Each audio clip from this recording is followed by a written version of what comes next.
E aí o Freud continuou observando essas crianças, ele foi descobrindo uma coisa que aconteceu com a gente, e é uma coisa curiosa, porque alguém aqui lembra de tudo o que aconteceu com vocês até os 5, 6 anos de idade?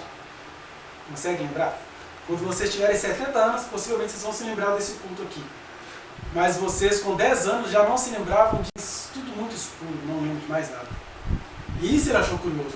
O que aconteceu com a gente que a gente não se lembra de mais nada dessa fase? Porque, por exemplo, todo mundo aqui passou por isso. Eu poderia contar das minhas 2 meninas. Dos meninos é mais disfarçado, mas das meninas foram muito interessantes, porque quando você tem lá, sei lá, uns 3, 4, isso é muito particular, alguns com 2, outros com 3, com 4, mas é sempre antes do 5. Aí você está lá, seja por acidente, por coincidência, por qualquer outra coisa, né? Você tem um contato com uma diferença, assim. Hã? O que é isso? O Kevin tem um negócio pendurado ali entre as pernas? O que é isso? Foi isso. Aí começam as outras coisas. Você está numa sociedade que já tem isso tudo pronto, não se pode falar nisso, porque afinal de contas, o texto bíblico diz que nós cozemos folhas de figueiras para nós, porque Deus colocou outra roupa sobre nós, mas a de figueira a gente não larga ela. E aí de repente a gente não lembra disso, mas todo mundo foi causado, foi impactado por esse evento. Que umas pessoas têm um negócio entre as pernas e outras não têm. E o pior é isso, que isso vem carregado desse conceito social. Não é questão assim, as crianças falam, né? Ah, mamãe, já entendi. Meninos têm piu-piu, meninas têm lelequinha. As crianças falam assim, mas dentro delas está acontecendo uma outra coisa, que nem elas sabem explicar. Porque dentro delas não é isso, que meninos têm piu-piu e meninas têm lelequinha. Dentro delas é assim, meninos têm e meninas não têm. Foi por isso que o Freud, o tarado do Freud, o suposto tarado, chamou essa fase de fase fálica, que é um termo que vem do grego phalos, né, do latim phalos, significa pênis. No sentido de que a criança então descobre a diferença sexual, mas não é pensando que meninos têm uma coisa e meninas têm outra. A criança descobre essa diferença pensando assim, meninos têm e meninas não têm. Logo, os meninos são seres que têm, né? Pirulito da Praça 7, Torres Gêmeas, todas aquelas coisas fálicas da antiguidade, né? Você mandava de presente aqueles bonecos assim, desse tamanho, com pênis desse tamanho, mostrando poder, domínio, potência, chifre. Tudo que é fálico, agressivo, é o que o homem tem. E mulheres não têm. É claro, o Freud foi um ser vítima da própria cultura, então ele pôde ir até aí. Mas nós que estamos numa outra cultura e continuamos entendendo os seres humanos, a gente não precisa ir só até aí. Há muitas coisas implicadas nisso. Mas seja como for, a descoberta que ele fez é extremamente válida. Porque ele chega e fala assim, aí ó, a grande primeira crise de machismo, independentemente do que está ao nosso redor, se instala dentro de nós. Porque por uma questão de imagem, lembra-se lá do que aconteceu com a mulher, ela viu que o fruto ele era desejável à vista, era bom para dar entendimento, né? Era apetitoso, quer dizer, já começa o mundo aí, o sistema do mundo, a concupiscência dos olhos, a concupiscência da carne, a soberba da vida. É bom de ver, é imagem, traz todo o engano, e isso pega a criança na sua inocência, porque ela tem uma imagem. Não só isso pela imagem em si, porque é uma coisa que as brincadeiras sociais também são diferentes. Porque ó, uns têm, outros não têm. Quem tem são os meninos, quem não tem são as meninas. Meninos estão em vantagem, meninas estão em desvantagem. Ainda tem uma coisa que eu brinco lá quando eu estou dando aula, né? Que as crianças mais astuciosas, e todas são de alguma maneira, umas mais descaradas e outras mais disfarçadamente, elas observam que tem uma brincadeira com os meninos. Vem cá que eu vou arrancar isso aqui! E aí quando vai olhar para as meninas, tem um corte transversal, né? Uf! Tá cortado. Ai. Então quer dizer, elas não falam isso não é uma coisa falada, isso é uma coisa falada com os sentidos, com as brincadeiras e com as curiosidades. Por exemplo, eu lembro claramente disso, que eu tinha pavor de uma colega de família chamada Creuza. Era a Creuza com R mesmo. Porque a Creuza, toda vez que ia lá em casa, mostrava a faca e queria brincar de arrancar o que eu tinha. Eu tinha verdadeiro pavor dessa mulher. Aí o adulto está brincando para zoar a criança e a criança está levando aquilo a sério. E o negócio é tão sério quanto aquele medo que ela tinha de perder a caquinha, que o Freud chamou isso de medo de castração. Castração, que ele foi gentil na cultura dele, que era medo de capação, porque castrar é quando você arranca o testículo, né? Mas é capar mesmo, arranca tudo. E aí vinha aquelas tias com aquelas brincadeiras, mostra a tesoura, e você acredita nisso, mas por que a criança acredita nisso? Porque fazendo os comparativos, a minha irmã tem um trem cortado. Aí o Freud começou a bolar aquilo que ele chamou de complexo de Édipo. Eu não vou ficar aqui dando aula de psicanálise para vocês, mas resumindo é isso, começa todo um complexo, por quê?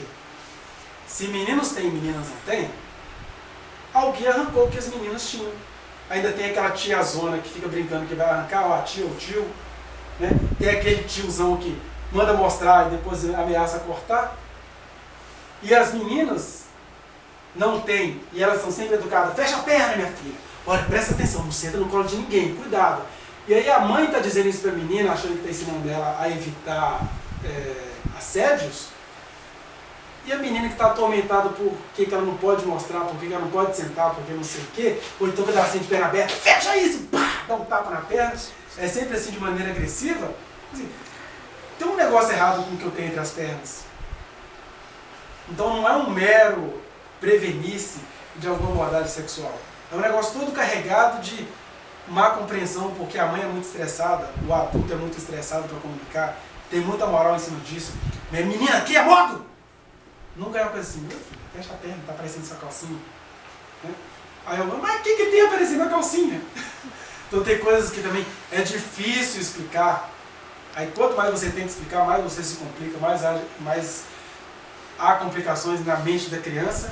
E foi isso que o Freud foi desenvolvendo, foi tentando mostrar. Que nem é uma coisa que você tem como necessariamente evitar.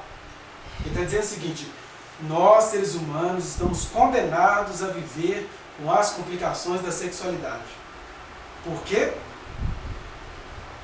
Se a nossa salvação significa que um menino nos nasceu e um filho se nos deu, foi a nossa última palavra aqui, a nossa petição também significa que um dia nós comemos um fruto proibido e fabricamos um cinto ou uma cinta de figueira para nós. Então ele está dizendo, não é questão de você descobrir a atitude adequada ou inadequada. A coisa está aí. Ser humano é ser isso. É você viver o tempo inteiro com os mal entendidos da sua própria sexualidade. Né? E aí essa fase fálica que ele foi pesquisando é longa na obra dele. Tem um texto, sei lá, de quase 200 páginas chamadas 3 ensaios da teoria da sexualidade e mais os outros tantos que ele vai comentando para explicar isso. Que junto com isso acontecem algumas coisas. Primeiro, a criança então descobriu que alguns seres humanos têm e outros não têm. Que os seres humanos que têm são os homens e os que não têm são as mulheres. Segundo, meninos passam a ter aquele pavor da castração. Eu vou perder o que eu tenho, porque se minha mãe não tem, se minha irmã não tem, se as mulheres não têm, alguém arrancou o que elas tinham e eu que cuide do meu. Terceiro, junto com isso tudo, as crianças estão aprendendo conceitos sociais de amor, de relacionamento, já vem novela escondido, eu lembro que a Kézia até os 9 anos, e é aquele escondido assim, escondido paradoxal, porque na hora que ela ia perceber que ia rolar uma cena de beijo na novela, ela dava a cara no sofá. E eu sempre soube que aquele enfiar a cara no sofá assim, de vergonha, mas do tipo, ah, se eu te pego. Ah, se eu pudesse ver. Isso elas não contam. Mas tinha isso envolvido. Porque se está numa sociedade onde as pessoas se beijam, se relacionam, a criança quer saber o que é isso. Só que isso vai muito de criança para criança, de contexto para contexto. Então, junto com isso tudo, a criança está vendo que as pessoas se relacionam. E aí eu estava dizendo, os meninos morrem de medo de serem castrados e as meninas passam a ter a esperança de que elas vão ter alguma coisa que tiraram delas. Por exemplo, não vou falar qual das duas, mas aqui em casa houve as duas coisas. Um dia uma sai toda feliz do banheiro, pondo a mão em certas partes do corpo e... Ah! Aí eu que já tinha essas ideias elaboradas, fiquei escandalizado com o que eu vi. Né? Mas o que é isso? Ah, pai, você viu? Tá nascendo um pintinho aqui em mim. Todo feliz com o pintinho que estava nascendo. Olha, não é que aquele Freud tinha razão? Aí uma outra foi mais em cima, pegou assim, aquele umbigo assim, olha, vai nascer um pintinho aqui, não é? Outro dia uma outra, tá? Tinha uma pinta aqui assim, eu acho que vai nascer um pintinho aqui. Então aquela esperança que seja a pinta, ou o sinal, ou a mancha, aquilo um dia vai virar um pintinho. Mas isso era o que ela expressava de maneira inconsciente. Nem ela tinha consciência direito do que ela estava percebendo. Essas coisas inconscientes aparecem nos desenhos, nos depoimentos. Se você devolver, olha, você falou isso. Não, que é isso, você está louco, você está viajando. Não aparece assim. Né? É como nas paixões que a gente tem, nas admirações que a gente tem. As coisas vazam. E feliz é aquele cara que entende isso e não fica expondo as pessoas nisso. Tem gente que fica assim, estou com medo de você é psicólogo, você me lê. Não, até se eu quisesse eu faria isso, mas eu tenho o compromisso pessoal de não ficar lendo ninguém. Eu tenho um local para fazer isso, a permissão para fazer isso, então o cara entra lá no meu consultório, paga para isso, e ali ele está se deixando ler. Eu até brinco com as pessoas, aqui eu estou fazendo uma intervenção ao mesmo tempo igual e ao mesmo tempo oposta do delegado. Igual é que nós vamos investigar tudo aqui que for do seu interesse. E diferente é que o delegado investiga tudo para delatar. E eu estou investigando tudo só para você se entender. Não estou aqui para colocar no Jornal Nacional, chamar o jornal, eu entendi tudo agora, o que está acontecendo? Nada disso. O negócio aqui é o sigilo. Mas de qualquer maneira a gente sabe, a gente percebe, e eu também como ser humano, que eu sou psicólogo, mas não deixei de ser ser humano, estou num patamar assim dos seres humanos por isso. Eu também cometo as minhas gafas, eu também sou um ser caído que teci folhas de figueira para mim. Né? Por isso que a primeira reação que a gente tem de ter numa situação dessa é lavar os pés uns dos outros. Porque todo mundo aqui está sujo. Todo mundo está sujo, todo mundo tem que se lavar, todo mundo tem que lavar os pés uns dos outros. Porque quem está vivo se suja. Quem está vivo está devendo. Quem está vivo dá bandeirada. Mas antes da gente chegar nisso, o que eu estava dizendo, né? Que junto com todo esse joguinho, as crianças, e essa foi uma coisa que o Freud descobriu, que deixou todo mundo escandalizado também, que as crianças, querendo ou não, elas se apaixonam. Lembra dessa história que eu contei da menininha? Que ela se apaixonou pelo beijo do pai. E não tem nada de errado numa criança se pegar assim, e nada de errado num adulto, sem perceber a revelia dele, está causando isso na criança. A pedofilia é crime, e aí que tem um vídeo de extremo mau gosto disparado na internet, quando uma psicóloga fala assim, deixa as crianças brincar. Aí o pessoal, pá, coloca lá, né, aquela cena. Olha, eles são a favor da pedofilia, não é nada disso que o discurso da psicóloga está falando. Quando ela fala desses crianças brincarem, nesse sentido, olha, a criança é um ser sexuado tanto como o adulto. Desde que nós nascemos, nós temos a sexualidade do nosso corpo. A criança vai fazer o joguinho dela que ela puder em cima disso. Agora, você como adulto, não vai se aproveitar disso. Então, quando você vê que a criança está numa ingenuidade, fazendo um jogo erótico e tudo, você como adulto tem que saber não entrar nesse jogo. Mas, ao mesmo tempo, não baldar a criança com isso. Porque o que a gente faz? Com os meninos, você fala assim, esse aí vai pegar todas quando crescer. Esse não vai ser fácil, não. Agora, a menina, quando você vê que ela está sendo sapequinha, ousada, né, soltando fogo para todos os lados, menina, cria moda, assanhamento. E pá, já dá aquele tapa assim, mais revoltado do que educativo, né? Querendo que a menina deixe de ser assanhada. E ela está sendo nem assanhada, ela só está feliz. Então, junto com todas essas coisas, a criança descobre que os seres humanos se apaixonam e, inevitavelmente, essa criança vai se apaixonar por algum adulto que cuida dela. E é interessante que o Freud fez uma leitura só heteronormativa, pensando assim, a menina vai se apaixonar com o pai e o menino vai se apaixonar pela mãe. Foi uma leitura heteronormativa que ele fez. Porque até quando eu ainda estudava psicologia, eu percebi que a coisa era outra, né? Que a criança vai inevitavelmente se apaixonar por um adulto, independentemente do sexo desse adulto. Que ela se apaixona é a partir da via do cuidado. Do cuidado que o adulto tem com ela e da sedução que ele provocou nela sem ele saber. E isso pode ser tio, tia, professor, avô, irmãos mais velhos. Aqui em casa, por exemplo, fica uma coisa muito clara. Eu lembro que talvez esse período fálico assim da Kézia, o grande homem da vida dela foi o Kevin. Você ouvia assim claramente. Como ela devotava um amor por esse menino. Eu vi isso tudo. Mas ela não sabia o que estava acontecendo. Né? Porque foi uma fase assim que tá eu e a Sônia na correria da vida e a gente percebia isso, a devoção que ela tinha por ele. Só para vocês verem como que isso não pede licença. Né? Mas em geral, meninos se pegam muito admirando a mãe. Né? Meninas têm uma devoção enorme pelo pai. E isso também, na verdade, não é direcionado apenas a uma única pessoa, isso é uma coisa muito diversa. A menina às vezes admira muito o pai, mas de repente ela fica muito feliz com a professora do primário dela, primário que fala hoje, mudou todas as nomenclaturas. Né? Aí você já pega assim, uma heterossexualidade se construindo, mas uma via mais homo em outro lugar. E o Freud vai tecendo essa teoria dizendo isso tudo vai aparecer na puberdade. Mas antes da gente chegar lá, então você tem, né? A nossa fase oral, quero prazer concentrado na boca. Fase anal, quero prazer concentrado nos esfínteres.